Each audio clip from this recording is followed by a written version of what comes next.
basically for this trolley, our next stop from here is at Balboa Park. Balboa Park, home of the San Diego Zoo, 17 museums, 6 gardens, and 1,400 acres in size. I do have some general safety announcements here on the trolley itself, but for now, I got a celebrity friend to do it for me. Hello, sweetheart. Of all the tours in all the world, you had to walk in mine. I just want to clue you in some dangerous situations. Now lay low and stay in your seat.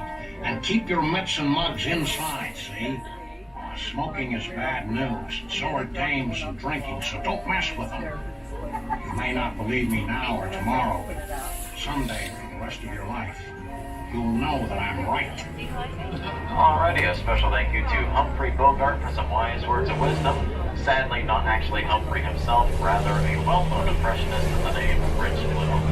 Now, to continue on the storyline here, so we ended the narration with the two builders, Babcock and Story, who built up the Hotel del Coronado in the year of 1888. They grand opened it. Now, this was still the economic boom of San Diego at the time, but they kind of were a little late to the boom. They, in fact, were so late, they only lasted owning the hotel for about 1 year. 1 year total, they got to own the lovely Hotel Del, and then they were going bankrupt because they no longer could afford the Hotel Del Coronado. Now, they had to sell it to a new owner. The new owner was from San Francisco. His name is John Spreckles. If you recognize the last name, he was well, at least his father, at least, was the owner of Spreckles Sugar Company out of Hawaii. Also, Spreckles Dairy was his father, too. John Spreckles was more of a monopoly guy. He kind of owned various other smaller businesses and bigger businesses throughout California. He mostly lived in San Francisco, but he came down to San Diego in '89 during the crash, and he was basically buying up all kinds of land during that time. Basically, long story short, he bought up the water companies, the electric companies, the trolley transportation company. He even owned the Arizona Pacific Railroad as well. So some pretty major money-making business opportunities. He also wanted to buy the Hotel del Coronado. Now, he got a pretty good steal for this, too. It cost $1 million to build the building in the first place, but he only got it for $500,000. Basically half the price for what the thing was even built for. And he also owned other things in Coronado, just like San Diego. Here in Coronado, he also owned the water company, the electric company, the trolley transportation company on Orange Avenue, and also he owned North Island, the 1,000 acres of land right on the coast of Coronado, which also got him in trouble with the U.S. Navy. Now, I'll get into that story when we get to San Diego, but for now, we're just about to cross the Coronado Bay Bridge for the last time on this trolley, for the last time, as we're rounding up the rest of our city. Now, the views on your left-hand side will be a view of San Diego City skyline. Your right-hand side will be a view of the Navy base of 32nd Street. Also, the view on the right, you will see in the distance Mexico, Tijuana's mainland, and you will also see the Navy SEAL base on the right as well. It'll be the first piece of land you'll see on the right from the bridge. It's a little strip, a little rectangular piece of land near the bridge on the right. That's where we train the Navy SEALs. Now, I'm going to hop off the microphone so you guys can enjoy the views. It's going to get a little loud, windy, and cold. It's about 250 feet above the San Diego harbor at 50 miles an hour. I will see you in San Diego, but for now, we're going to head across the bridge. Definitely get those cameras ready. And again, for your safety, it is paramount to remain safe.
So to continue on that little cliffhanger of a story, basically we ended off with John Spreckles pretty much owning everything. If it wasn't worth owning, he wouldn't pretty much own it.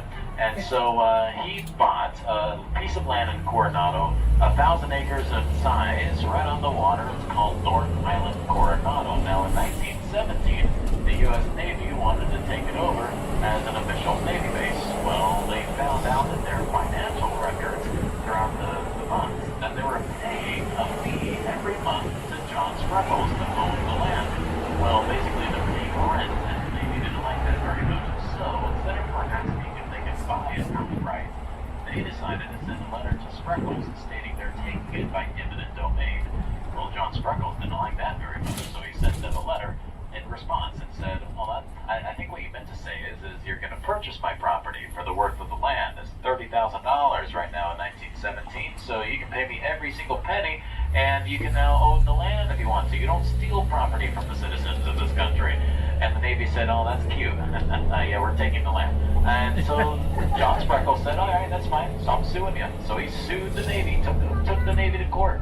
And he sued them for stealing his property. Now, what did he sue for? He sued for the worth of the land. Not $30,000, but the worth of the land. Why? Because if you put a price figure on it, no matter how long the court cases last, it's going to be the same price.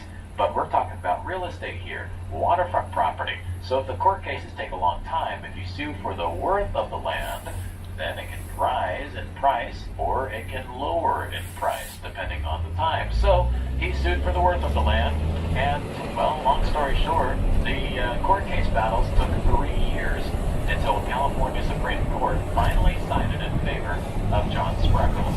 The Navy must pay the worth of the land. Well, in order to figure out what the worth is in 1920, another economic move, by the way, for Southern California, the 20s was a party, and so the court sent over a land estimator, and they estimated the worth of North Island to be about $5 million. John Spreckles gets every penny of $5 million. They could have gotten the land for $30,000, but they wanted to play hardball. The Navy has to pay $5 million. So that's exactly the story of John Spreckles, and of course, he was sitting pretty after that. Now, coming up here is Balboa Park. Now, there is a building here. There's only one building in Balboa Park that is completely run down. You can't even go into it.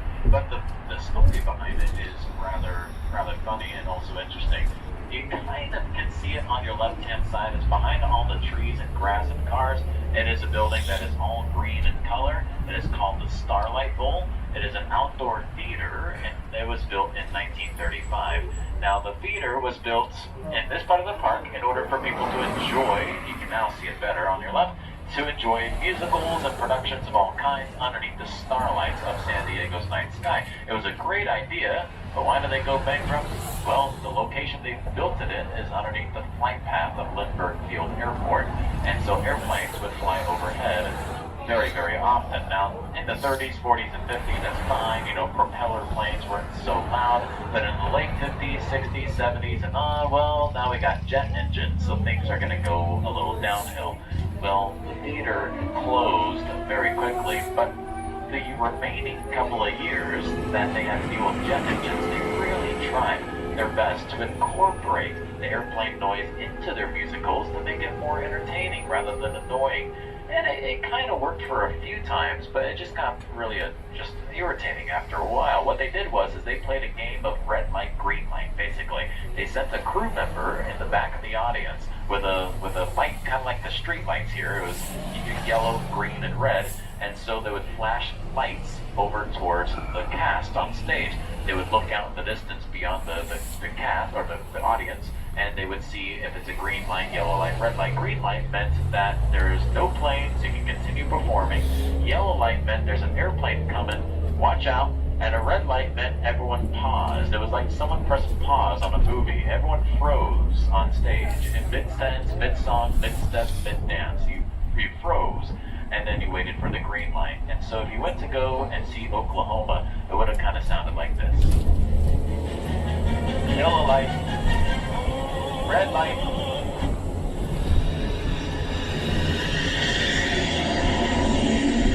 green It was funny until it happened every 2 minutes. Every 2 minutes. Yeah. And they went bankrupt real quick. Now, the left-hand side of our stop is home to the Air and Space Museum, Car Museum as well, and on the right-hand side we have the Spreckles Oregon Pavilion and also the Art Museum, Science Museums, Natural History Museum, the San Diego Zoo, of course, is behind us to the left, about a nice 15-minute walk away. So welcome to Balboa Park.